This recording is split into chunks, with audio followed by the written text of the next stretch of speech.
သူဟာခြေထောက်ကိုအတင်းဆန့်ထုတ်ပြီးဘောလုံးကိုဂိုးအေရီးယားထဲပြန်ပို့နိုင်ခဲ့ပြီးသူ့အသင်းဖော်ကဂိုးပေါက်ထဲကန်သွင်းခဲ့ပြီးမြဲဂျပန်အသင်းရဲ့ပျော်ရွှင်မှုကခဏတာရပ်တန့်သွားခဲ့ပါတယ်။ဘာလို့လဲဆိုတော့လက်ထောက်တိုင်လူကြီးကသူ့ရဲ့အလံကိုချက်ချင်းမြောက်လိုက်လို့ဂိုးကိုခွင့်မပြုခဲ့လို့ပါတယ်။လူတိုင်းကသူဘောလုံးကိုအချိန်မီမရောက်ခဲ့ဘူး။ဖြတ်တင်ဘောမတိုင်ခင်မှာဘောလုံးကကစားခွင့်မရှိတော့ဘူးလို့ထင်ခဲ့ကြပါတယ်။ဂျပန်အသင်းဟာလုံးဝကိုစိတ်တကြနေခဲ့ပါတယ်။ကမ္ဘာဖလားမှာအသက်ဆက်ရှင်ဖို့စပိန်အသင်းကိုအနိုင်ရဖို့သူတို့လုံးဝလိုအပ်ခဲ့ပါတယ်။အဲ့ဒီဂိုးမရှိရင်ယာလကတစ်ဖြစ်နေခဲ့ပါတယ်။ဂျပန်ကစားသမားတွေဟာမျောလင့်ချက်တွေပျောက်ဆုံးလာခဲ့ပြီးသူတို့ရဲ့စွမ်းစားခန်းကအဲ့ဒီမှာတင်ပြီးဆုံးသွားမယ်လို့ယုံကြည်လာခဲ့ကြပါတယ်။ဒါပေမဲ့တိုင်လူကြီးကဗီဒီယိုကိုပြန်ကြည့်နေတော့မှာပဲတိုင်လူကြီးတွေကလိုင်းမန်းရဲ့ဆုံးဖြတ်ချက်ကိုတန်တရားဝင်လာခဲ့ကြပါတယ်။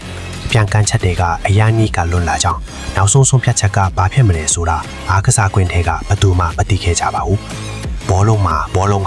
မြင်းချောင်းအပြင်ဘက်ကိုထိသွားရုံနဲ့အပြင်ဘက်လို့မယူဆပါဘူး။ဘောလုံးတစ်ခုလုံးမြင်းချောင်းတစ်ခုလုံးကိုဖျက်ကျော်သွားမှသာအပြင်ဘက်လို့သတ်မှတ်ပါတယ်။တိုင်လူကြီးကတကယ်အရေးကြီးတဲ့ထောင်ကိုနောက်ဆုံးမှရှာတွေ့တဲ့အခါဘောလုံးဟာမြင်းချောင်းပေါ်မှာ